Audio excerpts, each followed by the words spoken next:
Mateus 26, 31 e 32. Diz assim: Então Jesus lhes disse: Esta noite todos vós vos escandalizareis comigo, porque está escrito: Ferirei o pastor, e as ovelhas do rebanho ficarão dispersas. Mas depois da minha ressurreição, irei adiante de vós para a Galileia. Mas depois, vamos orar. Pai, fala conosco nessa hora. Eu peço que cada mente, Senhor, esteja cativa a tua voz, para que possamos não só recebermos a palavra, mas que ela encontre guarida no nosso coração e possa ser colocada em prática.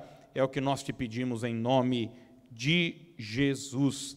Amém e amém. Há um tempo atrás, tem uma música que fez bastante sucesso com as duplas sertanejas aí, dizendo: hoje é sexta-feira, dia de cerveja. Você se lembra dessa música? Juntaram aí umas duplas sertanejas, e toda sexta-feira era uma festa, todo mundo cantava, botava essa música e tal.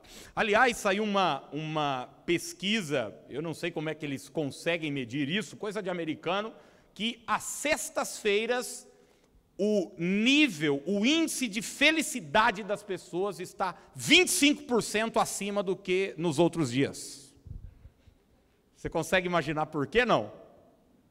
25%. Diz que na sexta-feira as pessoas são 25% mais felizes do que nos outros dias. Não era o caso da sexta-feira que estava diante de Jesus.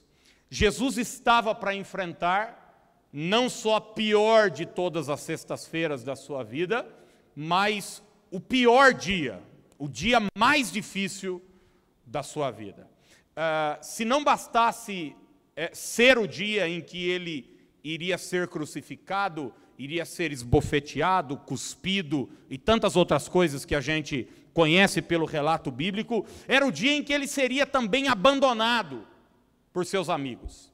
Gente que ele investiu tempo, investiu amor, confiança, pessoas em quem ele acreditou iriam virar as costas para ele.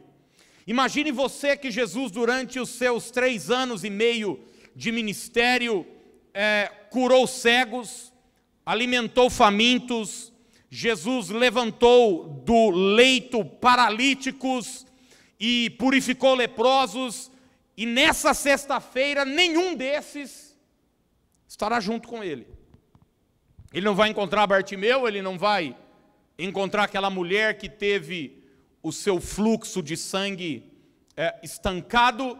Jesus não vai encontrar nenhuma daquelas pessoas que comeram pão e o peixe no deserto. O seu calvário será solitário, a sua sexta-feira será difícil. É curioso a gente notar que os dias maus, eles são uma realidade na vida de pessoas boas também. Às vezes a gente tem uma ideia equivocada de que se eu for uma pessoa boa, correta, honesta, fizer aquilo que é certo, tomar atitudes corretas, eu logo serei livre do mal. A gente sabe que não é bem assim. A gente conhece a história de Jó, a gente conhece a história de Jesus. Pessoas boas também sofrem dias difíceis. Aliás, Salomão diz que é exatamente nesses dias em que nós mostramos o tamanho da nossa força. Salomão escreveu em Provérbios: se te mostras fraco no dia da angústia, a tua força é pequena.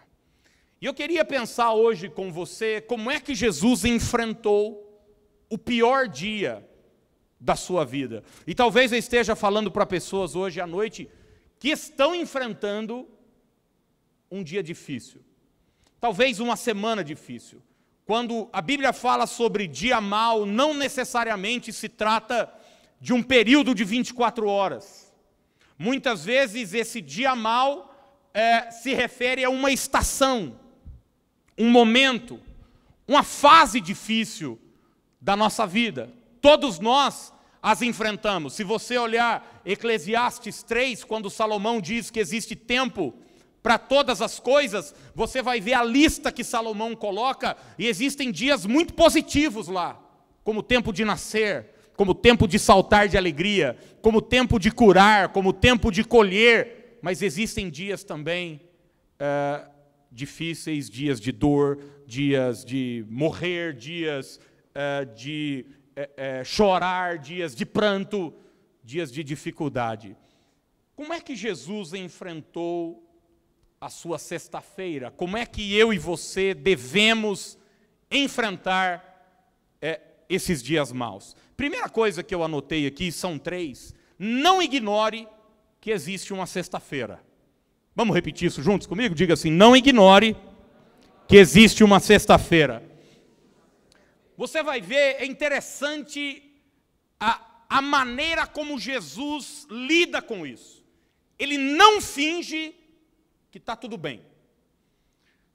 Ele sabia que existia um problema, ele sabia que ele passaria por um problema e que ele teria que enfrentá-lo. É muito interessante você notar em pessoas que estão passando e enfrentando fases, momentos difíceis, como é que muitas vezes elas reagem. Por exemplo, algumas vão para o boteco, vão para o bar, vão beber. O que é isso? Nada mais é do que uma forma de fuga, fugir dos seus problemas. Eu vou tomar uma cerveja, vou tomar um negócio para ver se passa, para ver se eu esqueço. Outros não vão para o bar, vão para o shopping. Vão comprar, vão gastar. Dias atrás alguém me falou que estava mal, triste, nem me lembro. E falou, daí eu falei para minha mãe, vamos para o shopping, vamos. É curioso como é que, às vezes, o remédio para um dia difícil, para um problema na vida de algumas pessoas está em simplesmente fugir deles. Outros se entopem de remédio. Vi pessoas, vai lá, toma uma cartela de remédio. Uma vez um conhecido meu estava enfrentando um desses dias, ele tomou uns remédios lá, na quarta ele foi acordar sábado, de manhã. Grog, doido, sem saber onde estava, sem saber qual é seu nome. O que é isso, gente? É negar que existe uma sexta-feira. É negar que existe um problema, um dia mau. Outros falam, quer saber, vou assistir uma comédia. Tem um cinema aí, pego a família, vou lá, dou um pouco de risada. Isso passa. Porém, Jesus, no verso 31, ele chega para os discípulos e diz o seguinte: esta noite, todos vós vos escandalizareis comigo. Todos vós. Porque está escrito, ferirei o pastor e as ovelhas do rebanho ficarão dispersas.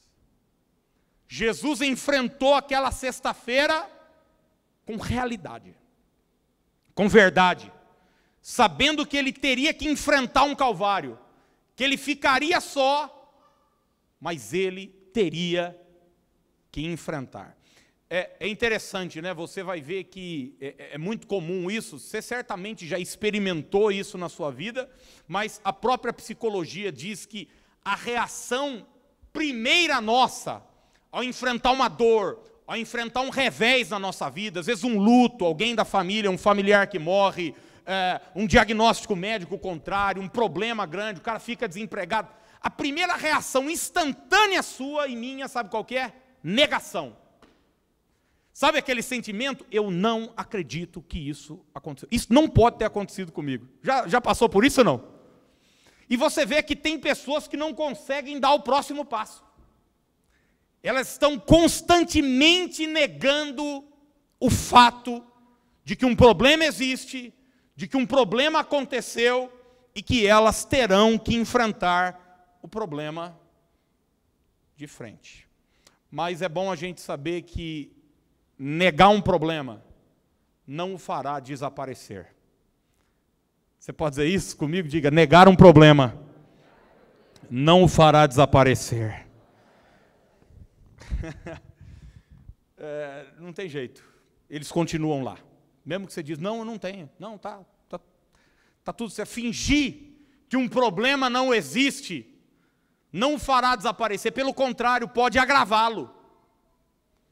Eu vejo muita gente, às vezes, está enfrentando um problema financeiro, está vivendo um revés, a empresa faturava X, agora está faturando menos, mas ele continua aqui, ó, gastando aqui, como se nada tivesse acontecido. É uma forma de negação. O problema vai se resolver? Não. O que vai acontecer com o problema? Aumentar. As coisas vão piorar. Viver sem querer enfrentar problemas, gente, é como querer engravidar sem ter enjoo, sem ter efeitos colaterais, barriga que vai crescer, estria depois, quilos a mais. Eu vou parar de falar aqui, porque eu quero que muitas irmãs ainda engravidem aqui na igreja, então, antes que algumas desistam, eu quero dizer para você que não tem jeito.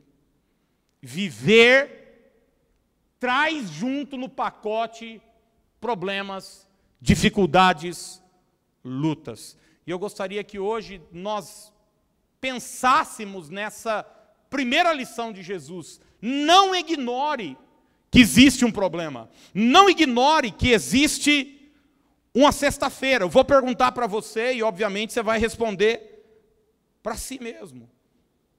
Como está seu casamento? Eu não estou dizendo como você mostra que está a sua relação, mas como ela está de fato. Como é que está a sua vida espiritual? Não o que ela aparenta. Como ela está? Como está a sua vida financeira?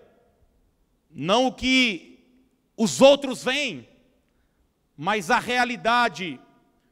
Existe um problema, não ignore, enfrente-o de frente. O primeiro passo para a cura é admitir que está doente.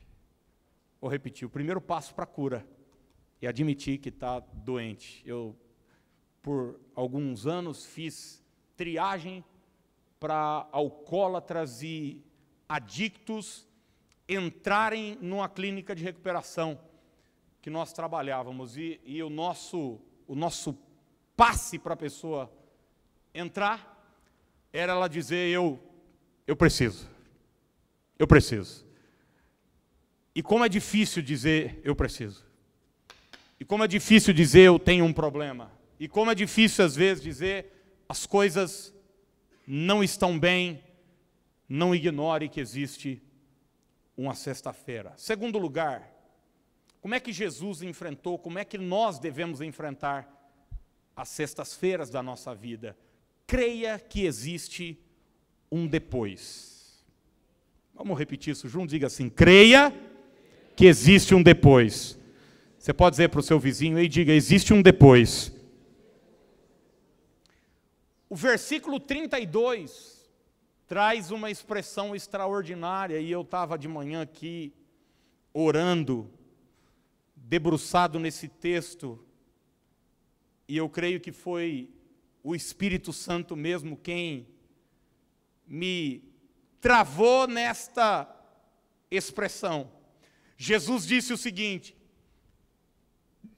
amanhã vai ser horrível, meu dia vai ser horroroso, as pessoas que eu amo vão me abandonar, as pessoas que eu investi vão virar as costas para mim, vai ter prego na minha mão, vai ter coroa de espinho na minha cabeça, eu vou ser envergonhado, as pessoas vão zombar de mim.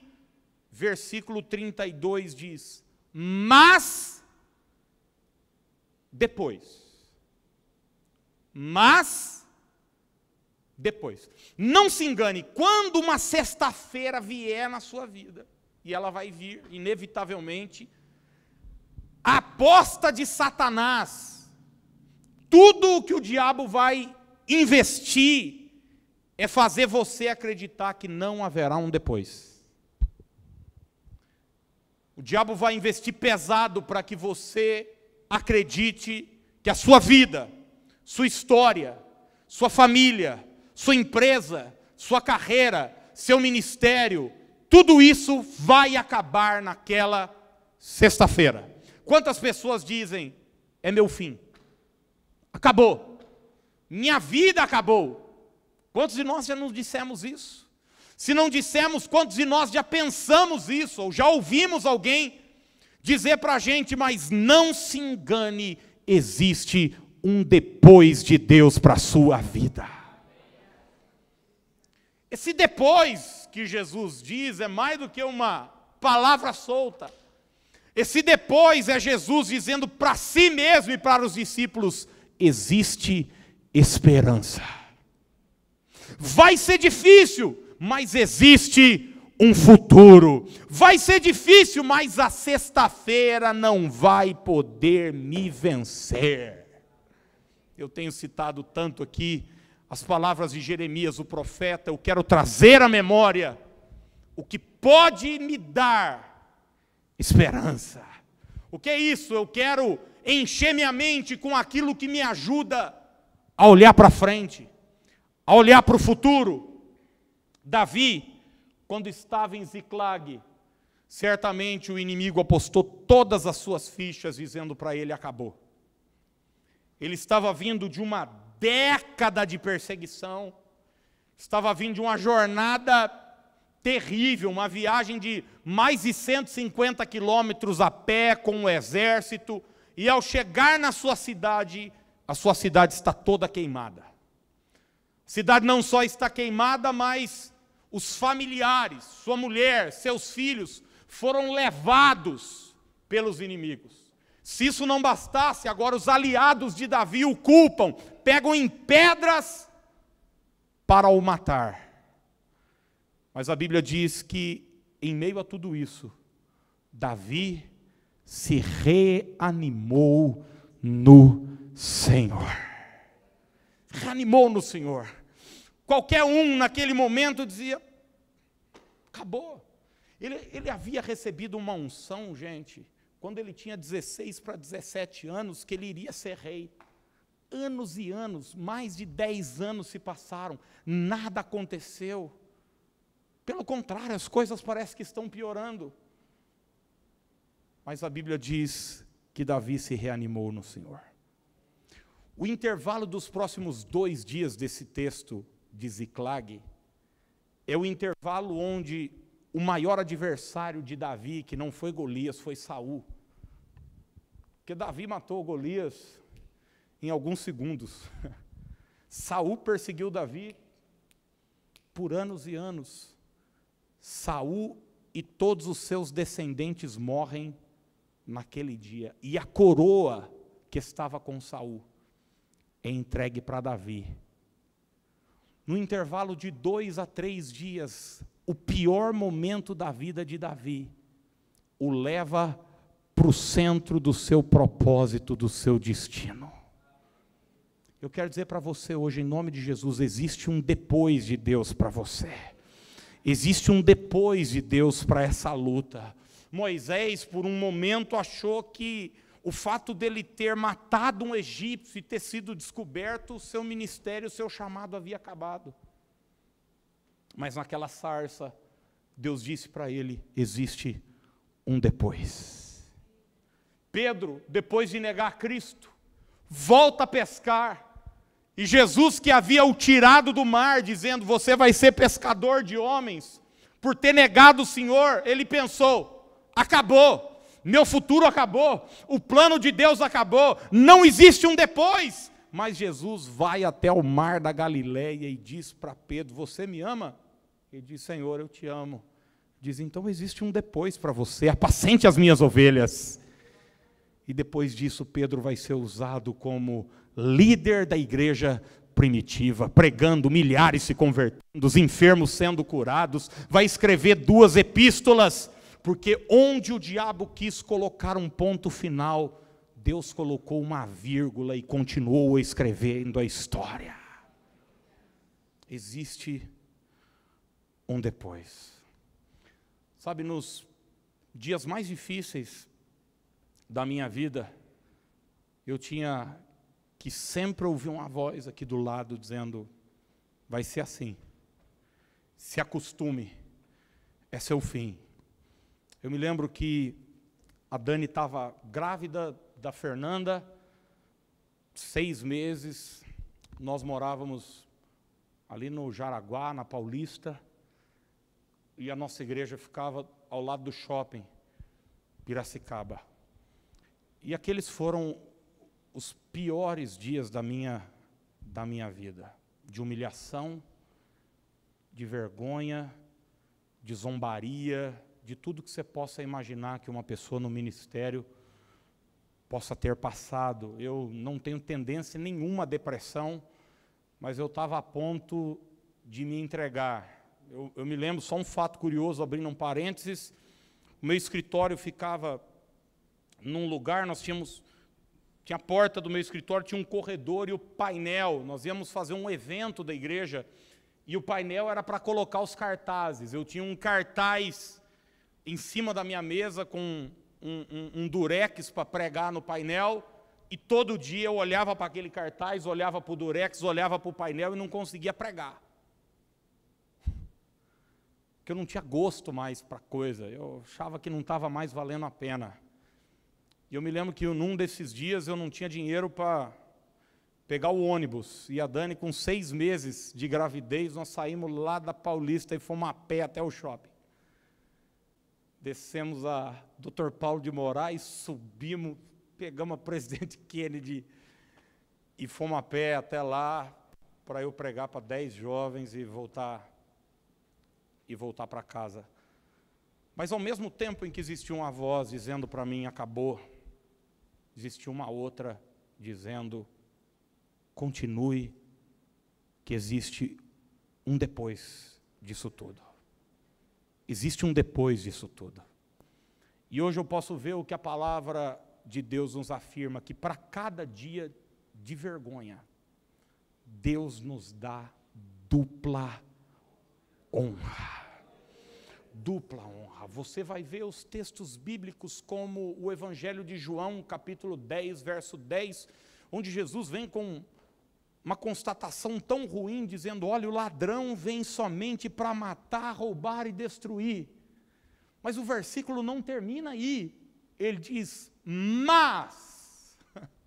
Normalmente esse mas as pessoas usam no inverso, né? Fala assim, ó: ei, fulano é uma pessoa boa. Aí você diz: mas, e detona ela. Já ouviu isso? Não. É curioso que a Bíblia parece que trata primeiro da questão difícil, ruim. Jesus diz: o ladrão vem para isso, mas tem um depois. Eu vim para que tenham vida e a tenham em abundância. O mesmo Jesus, 6 capítulos depois, ele diz: no mundo passais por aflições, mas tem de bom ânimo, eu venci o mundo. Essa luta não é o teu fim. Essa luta não vai acabar com você. Existe um depois. Terceiro e último lugar, e certamente isso foi o que mais me tocou no coração hoje ao orar e pensar nesse texto, é uma terceira atitude de Jesus e que nós devemos ter nos dias maus também, perto das piores sextas-feiras da nossa vida. O que é que Jesus fez e o que é que nós devemos fazer? Marque um compromisso para o domingo. Eu vou repetir: marque um compromisso para o domingo. Sabe quando alguém vai morrer, gente, o que é que essa pessoa faz? Você já viu gente perto de morrer? Acerta o testamento. Quem tem alguma coisa, né? Quem não tem, chama, fala, ó, gente, aqui é os boletos, isso aqui, as contas. Reúne a família, ó, senha do banco, seguro, deixa suas últimas palavras. Quando uma pessoa sabe que vai morrer, normalmente ela tenta arrumar a casa para a sua ida ser, pelo menos, remediada. Mas o que é que Jesus faz? Jesus agenda um compromisso para depois da sua morte. Ele vai morrer na sexta, ele sabe disso. Mas ele fala para os discípulos o seguinte: mas depois da minha ressurreição, irei adiante de vós para a Galileia. Irei adiante de vós para a Galileia. Preste atenção nisso. Em outras palavras, não só creia que você vai passar, que você vai vencer isso. Isso é crer, é você saber que existe um depois.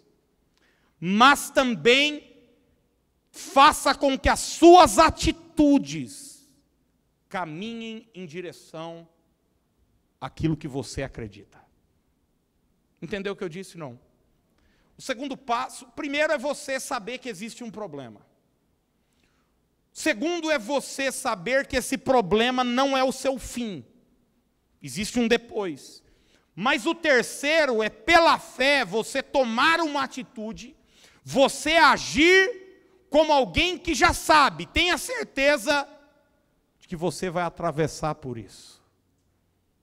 E Jesus marca um compromisso na sua agenda. Ele diz: eu encontro vocês na Galileia depois da minha ressurreição. É como se alguém recebesse um diagnóstico médico dizendo o seguinte: você tem 6 meses de vida. E o cara chegasse numa agência de turismo e marcasse um cruzeiro para o ano que vem e pagasse. Eu não vou aceitar que esse é meu fim definitivo. Eu tenho um compromisso depois. Eu tenho uma agenda depois. Como alguém que está enfrentando uma luta no casamento, tudo parece que vai ser o fim, ele marca uma bodas, uma festa, uma renovação de votos dali a algum tempo, sabe? Quando a nossa igreja ainda estava bem no comecinho, vivendo os seus dias difíceis de plantação, todos os meses nós guardávamos dinheiro, todos os meses pensando, um dia vai aparecer um lugar bom, nós vamos alugar e nós vamos reformar esse lugar e adaptar o lugar da melhor maneira possível. O que é que era isso? Nós estávamos montando a nossa agenda para depois da luta que nós estávamos enfrentando. Nossos olhos não estavam focados naquela sexta-feira, nossos olhos estavam focados para depois do domingo, para depois da ressurreição. O problema é que às vezes nós temos um discurso do domingo, mas agimos de acordo com a sexta-feira. Você só prepara o funeral. Você só diz, ó, me enterrem com esse terno, eu gosto de flor tal, cantem tal música. Jesus não ficou focado no seu funeral. Aliás, ele nem se preocupou com um túmulo. Ele sabia que ia ficar só 3 dias. Ele falou, não, alguém vai lá depois e me arruma, eu não vou ocupar espaço muito tempo.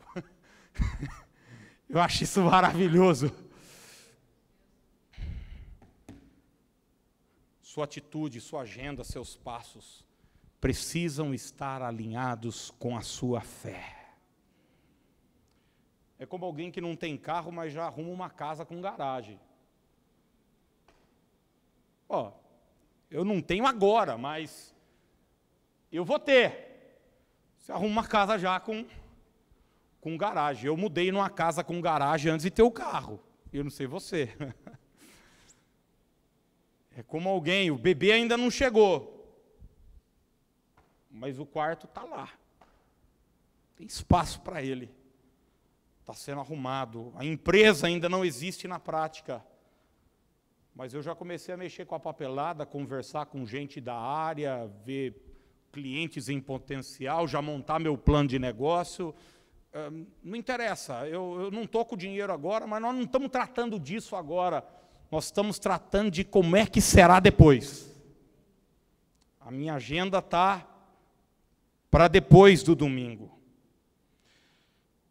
Talvez alguns chegaram aqui hoje programando o seu funeral. Funeral da sua família, funeral dos seus negócios, funeral do seu ministério, da sua casa. Talvez tudo que você esteja vendo é uma sexta-feira à sua frente. Eu quero dizer para você que ela existe. Ela é real. Mas eu quero dizer para você que ela não é o seu fim. Que ela não é seu ponto final. A dor, a enfermidade, a luta, a falência, a vergonha, a queda, não é o seu ponto final. Esse ônibus não vai parar aí. Ele vai continuar. Tem novas coisas por vir. Tem novos ambientes a serem conhecidos. Você continuará a sua jornada. E Jesus experimenta depois, você conhece o final dessa história, no domingo a gente vai estar celebrando isso aqui. Vida cristã não é ausência de problemas, mas é a certeza de que pela fé nós venceremos cada um deles em nome de Jesus. Amém, gente? Vamos ficar de pé para a gente orar em nome de Jesus. Aleluia.